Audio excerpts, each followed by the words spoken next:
Certificate. এখন এখানে যদি ট্যাক্স টোকেন সার্টিফিকেট জায়গায় যদি আপনি ক্লিক করেন তাহলে কিন্তু আপনার ট্যাক্স টোকেন যেটা আছে সেটা কিন্তু আপনার ফোনে নামিয়ে নিতে পারবেন। এবং কালকে বিআরটির নতুন একটি আপডেট চলে আসছিল এবং সেই আপডেটে কিন্তু বলা হয়েছিল যে ট্যাক্স টোকেন আপডেট। তো এখন অনেকেই কিন্তু আমরা আমাদের মোটরসাইকেল রেজিস্ট্রেশন করার পরে আমরা কিন্তু এখন বিএসপির প্রোফাইলে ট্যাক্স টোকেনটি আপডেট করাতে চাচ্ছি, বাট আমাদেরগুলো আপডেট হচ্ছে না। আমাদের কিন্তু এরকম নট কাদের আসবে, কেন আসবে, কি কারণে আসে, তো আপনারা কি করণীয়, তো সকল ইনফরমেশন আপনাদের সাথে শেয়ার করব। এবং এখন থেকে কিন্তু আপনারা আপনাদের বিএসপির প্রোফাইলে মোটরসাইকেলের ট্যাক্স টোকেনের আপডেট সকল ইনফরমেশন সকল কিছু কিন্তু এখন বিএসপির প্রোফাইল থেকে পেয়ে যাবেন। এখন কিন্তু আপনাদেরকে আর বিআরটি যেতে হবে না। আর বিশেষ করে যারা নতুন মোটরসাইকেল অলরেডি কিনছেন বাট নতুন মোটরসাইকেল রেজিস্ট্রেশন করতে দিচ্ছেন তারা কিন্তু সাথে সাথে ট্যাক্স টোকেন আপডেটের যে নতুন রুলসটা সেটা কিন্তু আপনারা চাইলেই সাথে সাথে কিন্তু নামিয়ে নিতে পারবেন। এখন অনেক আগে মোটরসাইকেল কেনা, বাট এখন আমরা এটা কিভাবে করব এবং যারা নতুন করছেন তারা কীভাবে বিএসপির প্রোফাইল থাকতে হবে অনেকে, এবং বিএসপির প্রোফাইল কীভাবে লগ ইন করবেন, কীভাবে তৈরি করবেন সেটা আমাদের এই চ্যানেলে ভিডিও দেওয়া আছে। তো প্রথমত হচ্ছে আপনার বিএসপির প্রোফাইল যদি আগের থেকেও থাকে বাট কোনো প্রবলেম নাই, প্রথমত হচ্ছে আপনার মোটরসাইকেলের সকল ইনফরমেশন, আপনার চেসিং নাম্বার, ইঞ্জিন নাম্বার, সকল ইনফরমেশন সকল কিছু অ্যাড করার পরেই কিন্তু আপনারা এই সকল সুবিধাটা পাবেন। এবং প্রথমত হচ্ছে আপনারা যখন বিএসপির প্রোফাইল আপনাদের মোটরসাইকেল যানের সকল তথ্য অ্যাড করবেন তখন কিন্তু এরকম একটি নোটিফিকেশন চলে আসবে যে ট্যাক্স টোকেন সার্টিফিকেট। এখন এখানে যদি ট্যাক্স টোকেন সার্টিফিকেট জায়গায় যদি আপনি ক্লিক করেন তাহলে কিন্তু আপনার ট্যাক্স টোকেন যেটা আছে সেটা কিন্তু আপনার ফোনে নামিয়ে নিতে পারবেন। এবং আপনার সাথে যদি আপনার ফোনে এই ট্যাক্স টোকেন অনলাইন কপিটা থাকে তাহলে কিন্তু কোনো সার্জন আপনাকে মামলা দিতে পারবে না। এবং দ্বিতীয়ত হচ্ছে সব কিছুর তথ্য কিন্তু দেওয়া আছে, মানে আপনি কোন কোন সার্টিফিকেট, ফিটনেসের সার্টিফিকেট, ট্যাক্স টোকেনের সার্টিফিকেট, রুট পারমিটের সার্টিফিকেট এবং রেজিস্ট্রেশনের সার্টিফিকেটও কিন্তু পেয়ে যাবেন। এক বিএসপির প্রোফাইলে কিন্তু সকল ইনফরমেশনগুলো পেয়ে যাবেন।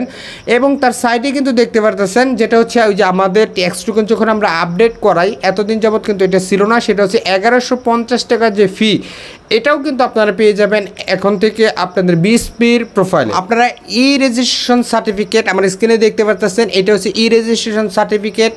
এর পরবর্তীতে হচ্ছে দ্বিতীয় নাম্বার হচ্ছে ড্রাইভিং লাইসেন্স, যেটা আমরা সবাই করে থাকি আমাদের পেশাদার অপেশাদার ড্রাইভিং লাইসেন্স, এটাও কিন্তু আপনার অনলাইন কপি আপনার বিএসপির প্রোফাইল থেকে নামিয়ে নিতে পারবেন। এবং তৃতীয়ত হচ্ছে এই যে আপনাদের কিন্তু বলি যে 1150 টাকার যে ফিটি এটি কেন নেওয়া হয় যখন আমরা ট্যাক্স টোকেন আপডেট করাতে যাই, এটাও কিন্তু এখানে উল্লেখ করা আছে। এটাও কিন্তু একটি মোটরসাইকেলের জন্য বাট একবারে দিতে হবে। এখন আপনি 10 বছরের জন্য করেন আর আপনি 2 বছরের জন্য করেন, আপনাকে একবারে দিতে হবে এই 1150 টাকা।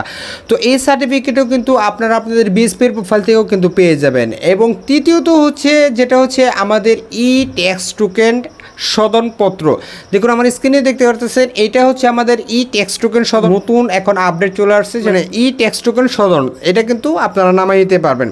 আর পরবর্তীতে হচ্ছে এখন অনেকে যাদের নট ডাটা ফাউন্ড কেন আসে এই প্রশ্নটা অনেকেই করছেন। দেখুন আপনারা যদি মোটরসাইকেল কেনার পরে আপনাদের বিএসপির প্রোফাইল থেকে আপনারা বিএসপির প্রোফাইলে লগ ইন করার পরে অবশ্যই আপনাদের মোটরসাইকেল সকল ইনফরমেশনগুলো অ্যাড করবেন।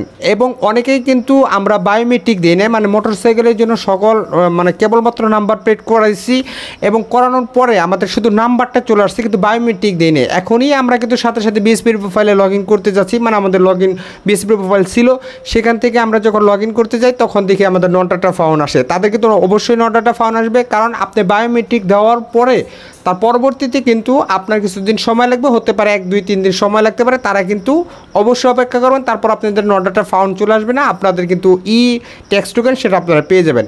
আর দ্বিতীয়ত হচ্ছে অনেকে যারা প্রশ্ন করছেন যে ভাই আমার তো 10 বছরের জন্য নাম্বার প্লেট করা ছিল, আমার অলরেডি 5 বছর শেষ, আমার অ্যানালগ মানে আমার আগের যে ট্যাক্স টোকেনটা এটা আছে এখন আমি পাবো কিনা। হ্যাঁ, আপনার বিএসপির প্রোফাইল যদি থাকে আপনার সকল ইনফরমেশন ঠিক থাকে তাহলে আপনারা বিএসপির প্রোফাইল থেকে আপনারা যে ট্যাক্স টোকেন সেটা কিন্তু আপনারা নামিয়ে নিতে পারবেন, কোনো প্রবলেম নয়। আর তৃতীয়ত হচ্ছে অনেকেই যারা মানে সেকেন্ড হ্যান্ড বাইক কিনছিলেন মালিকানা পরিবর্তন করেন না, ওইটা কিন্তু ওই ট্যাক্স টোকেনটা আগের মালিকের নামে আছে, মানে বায়োমেট্রিক দেন নাই, সব কিছু আবেদন করছেন বায়োমেট্রিকটা দেন না, মানে ফিঙ্গারপ্রিন্ট দেন নাই, তাহলে কিন্তু আপনাদের আসবে না। অবশ্যই অপেক্ষা করতে হবে বায়োমেট্রিক দেওয়ার পরে আপনার নামে যখন বাইকটি চলে আসবে তখনই কিন্তু আপনার নামেও এই ট্যাক্স টোকেনটা চলে আসবে। এবং অনেকেই যারা প্রশ্ন করতেছেন যে ভাই এখন যেহেতু আমাদের বিএসপির প্রোফাইলে সব কিছু আছে তাহলে আমাদের অরিজিনাল স্মার্ট কার্ড বা অরিজিনাল পেপারগুলো লাগবে কিনা, সব কিছুই কি কিউআর কোড স্ক্যানের মাধ্যমে কিন্তু আপনার সব কিছুই কিন্তু স্ক্যান করতে পারবেন। ই পেপার ড্রাইভিং লাইসেন্স বলুন, আপনার ই ট্যাক্স টোকেন বলুন, তারপর হচ্ছে আপনার যেটা হচ্ছে ই সার্টিফিকেট যেটা বলুন, মানে স্মার্ট কার্ড টিপার না, এগুলো সব কিছুই কিন্তু এখন অনলাইন সিস্টেম, অনলাইন কপি দিয়ে কিন্তু আপনারা গাড়ি চালাতে পারবেন, কোনো প্রবলেম নাই। এখন আপনার ফোনে যদি থাকে বাস আপনারা সেগুলো প্রদর্শন করে আপনারা যে কোনো গাড়ি আপনি স্ক্যান করবে, যদি সব ঠিকঠাক চলে থাকে তাহলে আপনি কোনো মামলা খাবেন না, এগুলো কিন্তু অলরেডি চলে আসবে। এই নটাটা ফাউন্ড এটা আসলে কতদিন পরে পাবো? তো দেখুন, আপনারা নতুন মোটরসাইকেল যদি এখন বায়োমেট্রিক দিতে যান, মানে আপনার নতুন মোটরসাইকেল রেজিস্ট্রেশন করছেন, বায়োমেট্রিক দেবেন, সব কিছু পাবেন, কোনো সমস্যা নেই। আপনাদের বিআরটির বিএসপির প্রোফাইলে কিন্তু সকল ইনফরমেশন সকল কিছু কিন্তু চলে আসবেন। আর অনেকেই যেটা সর্বশেষ প্রশ্ন যেটা করছিলেন যে ভাই সব কিছুই তো আপডেট হলো, এখন নতুন কোম্পানি আসতে কতদিন সময় লাগবে, বাট আমাদের যে ড্রাইভিং লাইসেন্স বিষয়গুলো দেখুন, এখন নতুন কোম্পানি কতদিন পর আসে এটার কোনো নির্দিষ্ট এখন পর্যন্ত জানা যাচ্ছে না। নতুন কোম্পানি আসলে তো অবশ্যই আমাদের এই চ্যানেলে যাবেন এবং সব জায়গায় কিন্তু পাবেন। আর পুরাতন ড্রাইভিং লাইসেন্স কবে থেকে পাবো, মানে আমরা কি ই পেপার দিয়ে চলবো নাকি নতুন কোনো স্মার্ট কার্ড পাবো, ভাই এখন পর্যন্ত নিশ্চয়তা নাই যে আপনারা কবে পাবেন বা কতদিন পরে পাবেন। অপেক্ষা করুন, ধৈর্য ধরুন, দেখুন নতুন কোম্পানি যদি আসে আগামী 26 সাল পর্যন্ত তাহলে তো অবশ্যই পেয়ে যাবেন। আর এই যে ই ট্যাক্স টোকেনের আপডেটটা কিন্তু গতকালকে থেকে এটি কার্যকর হয়ে গেছে। এখন থেকেই আপনারা আপনাদের বিএসপির প্রোফাইল লগ ইন করে সকল ইনফরমেশন অ্যাড করে আপনার অনলাইন কপিটি আপনার ফোন থেকে নামিয়ে আপনারা সব কিছু করতে পারেন। তো যদি আপনি ফেসবুক পেজ থেকে দেখে থাকেন তাহলে অবশ্যই পেজটি ফলো করবেন, আপনার মতামত ইনবক্সে জানাতে পারেন। আর যদি আপনি ইউটিউব থেকে দেখে থাকেন তাহলে অবশ্যই চ্যানেলটি সাবস্ক্রাইব করবেন। তো ভালো থাকবেন, সুস্থ থাকবেন, আসসালামু আলাইকুম।